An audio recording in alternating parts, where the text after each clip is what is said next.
Yeah, of course. I mean,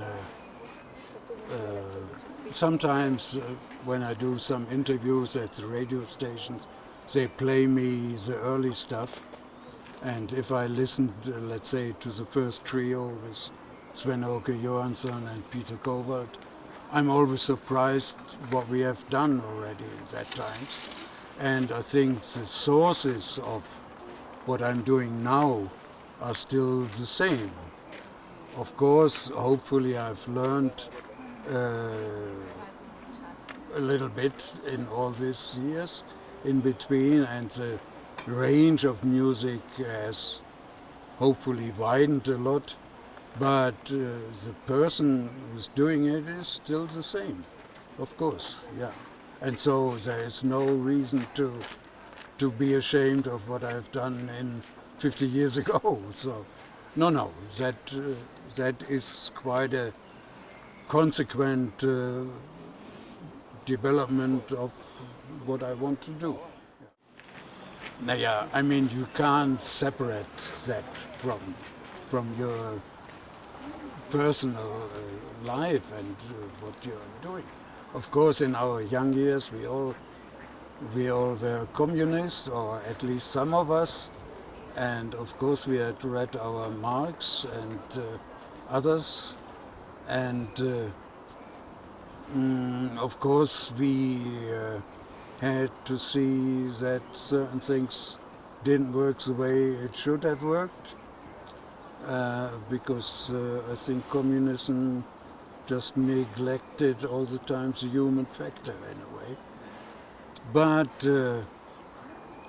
jazz music, if you follow the history back to the blues, to the work songs, to the gospel, it has from its origin always a kind of revolutionary approach.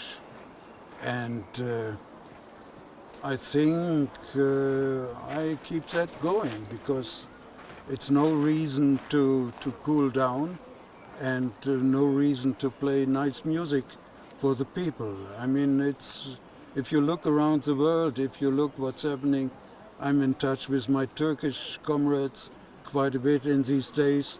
What's happening there, or what's happening in all parts of the world, it can't give you a rest. You can't say no. I don't. That's not getting into my brain and soul.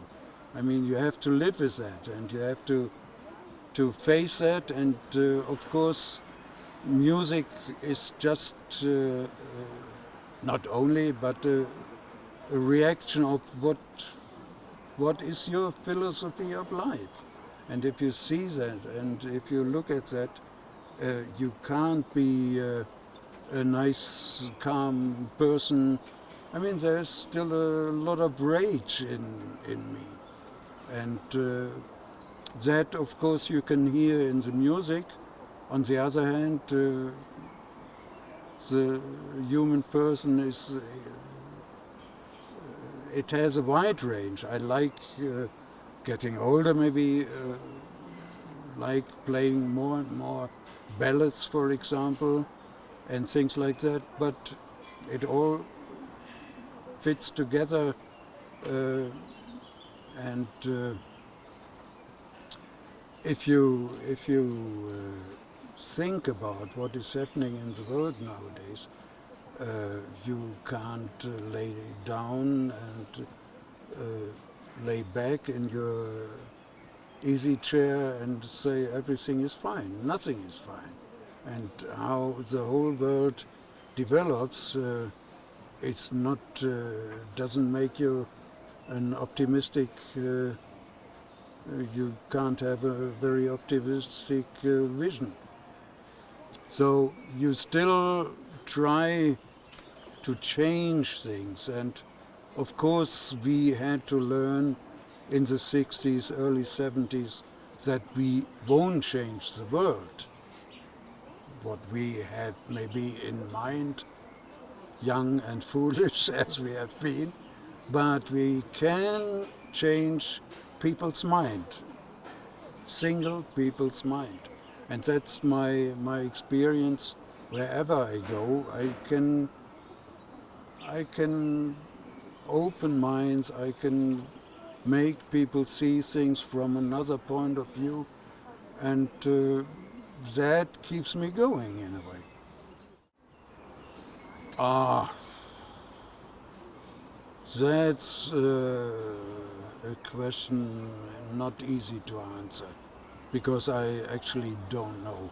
I know that I was lucky in my little career that I met very early good people I learned from. People like Don Cherry or Steve Lacy or Cecil Taylor, just to name a couple of the music world. But on the other hand, I had the chance very early to assist Nanjun Pike, for example, and he was, I think, looking back, I can say that a big influence for me. And there are a lot of good painters I like, and I'm still able to learn from. So it's a whole bunch of people I could name, but that would go too far and might be even not so important. What I always try to do is to learn from people I'm working with, if they are younger or older.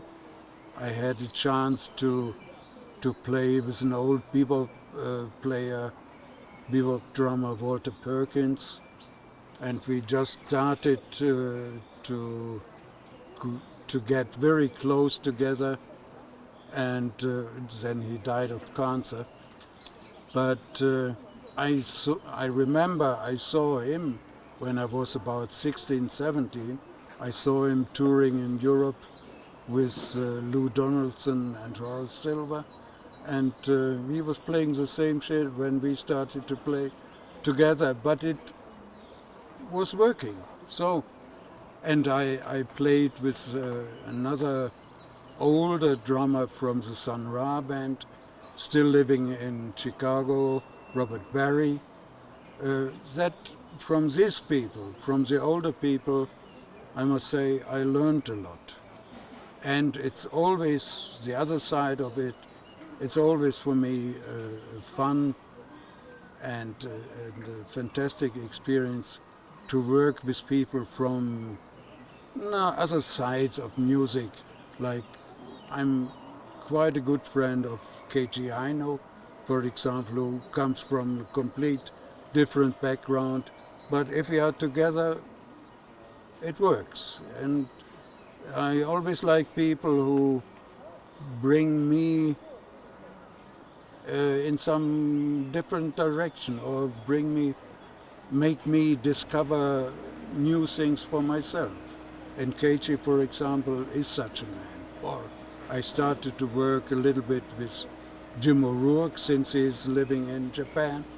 And Jim is a very special character and coming from a different background. And when we are together, we check out what we can do and what we can learn from each other. And that's quite some fun. And of course, in the early years, if we talk about the 60s, that was quite a good time for exchanging experiences. And of course, young Stockhausen with his electronic studio in Cologne was an important guy. But in these years, it was quite a big community of people from all kinds, the theater guys, the guys from the ballet, the painters. Nobody was in boxes like it is today. The painters are doing there, the musicians are doing there, the jazz.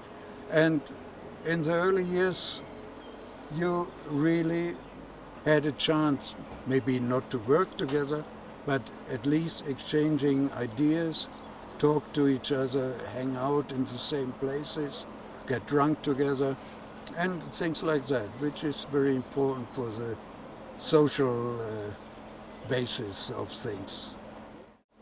I mean, I wish we would have more trumpet players around. At the moment, I think we have quite a bunch of interesting saxophone players, but it's not the instrument which makes the progress in music. I don't know. I don't believe in the electronics. I don't believe if Mats Gustafsson starts to play stupid electronics. I believe in him as a saxophone player. I don't know. Actually, I don't know where the music will develop, because there are a lot of reasons to feel very unsure about the future. One important point always is the economic situation, which looks in different countries very different.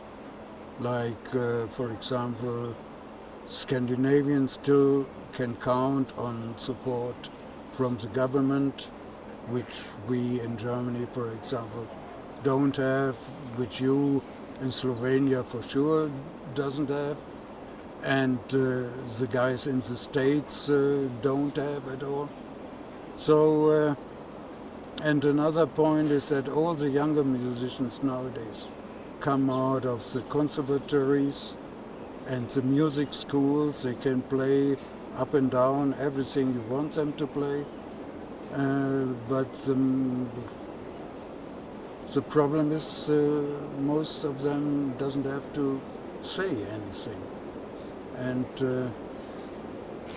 if the economic situation is not getting better, means we need, or the younger people need more possibilities to play,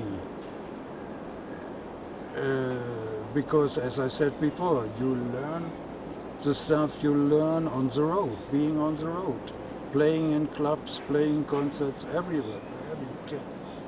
And if these occasions get smaller and smaller, then the future of the music is really, I'm not too optimistic. On the other hand, each generation had to fight its own fight in a way, and hopefully there's some young, strong guys who can continue, or hopefully develop new areas of music in a way. I mean, it doesn't make much sense after 14 years playing free music to make a school out of that. That's for sure what we didn't want. But it, of course, is happening, and that's the wrong way to do it, of course.